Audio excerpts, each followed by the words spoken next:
네, 계속해서 시장 점검해 보도록 하죠. 오늘은 김희석 KB증권 방배 PB센터 라운지 이사 전화 연결되어 있습니다. 안녕하십니까? 안녕하세요. 네, 최근 시장 조정을 받고 있습니다. 오늘 2,400선을 하회하고 있는 모습인데 이사님 보시기에 어떻게 보십니까?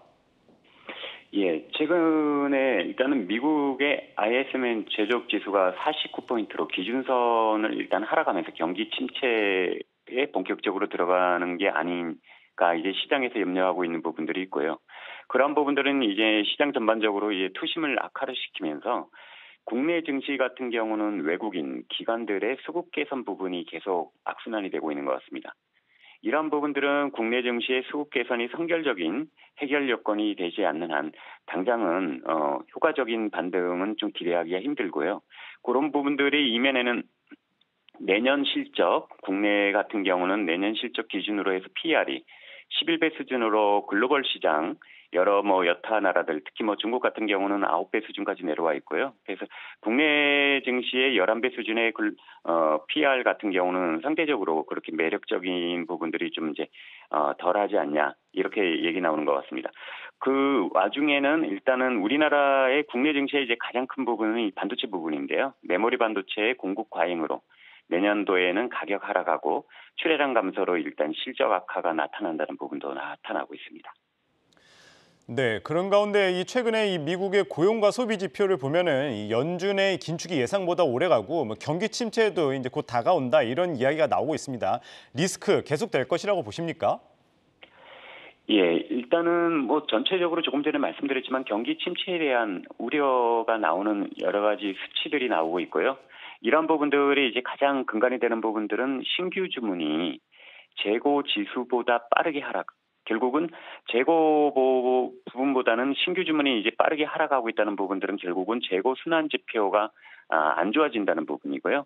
재고 순환 지표가 지금 7개월, 8개월째 마이너스권에 계속 지속되고 있기 때문에 이러한 부분들이 어떤 해결이 되면서 어떤 재고 순환 지표가 플러스가 되는 부분들은 좀 지켜볼 필요가 있는 것 같습니다.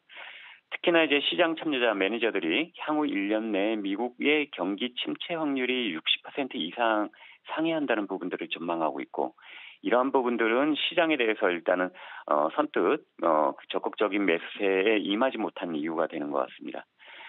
특히나 미국의 10년물 국채금리 하락 부분이 연준의 기준금리의 하락에 대한 기대 부분보다는 경기 침체의 우려를 반영하고 있다는 부분들, 그 부분의 가능성이 더 높다고 생각하면서 실질적으로 이제 경기 침체가 본격화되는 게 아니냐 그렇게 생각하고 있는 것 같습니다. 네, 그런 가운데 이 당초 연말 랠리 기대감을 가져도 된다라는 분석이 많았습니다. 근데 최근의 흐름을 보면은 이런 기대감 낮아지는 모습인데 좀 긍정적인 요소 찾아볼 수 없는 걸까요? 예, 그래도 상대적으로 올해 코스피 구성지수 26개 업종 중에 12개 업종 정도, 그러니까 한 40% 정도 되죠.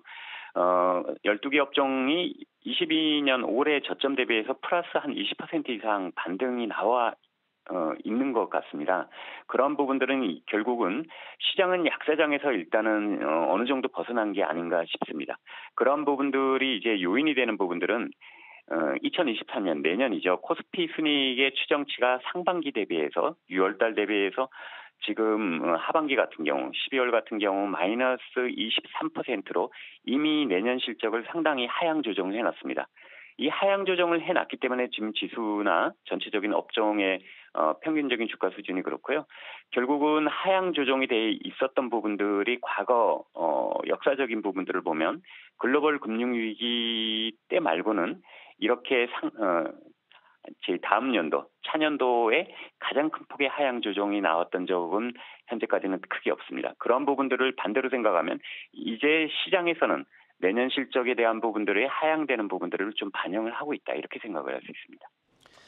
네, 여전히 변수가 많은 시장입니다. FOMC도 남아있고 여러 변수가 남아있는데 그렇다면 이런 상황에서 투자 전략 어떻게 가져가면 좋겠습니까?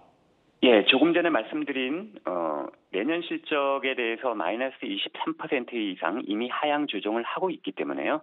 그러한 부분들은 시장에 어느 정도 녹아 있다 그렇게 생각을 할 수 있습니다. 그리고 말씀드린 대로 26개 업종 중에 12개 업종이 저점 대비해서 20% 정도 반등이 나오고 있다는 부분들은 결국은 내년 실적이 괜찮아지는 실적 개선 종목에 주목을 할 수밖에 없습니다.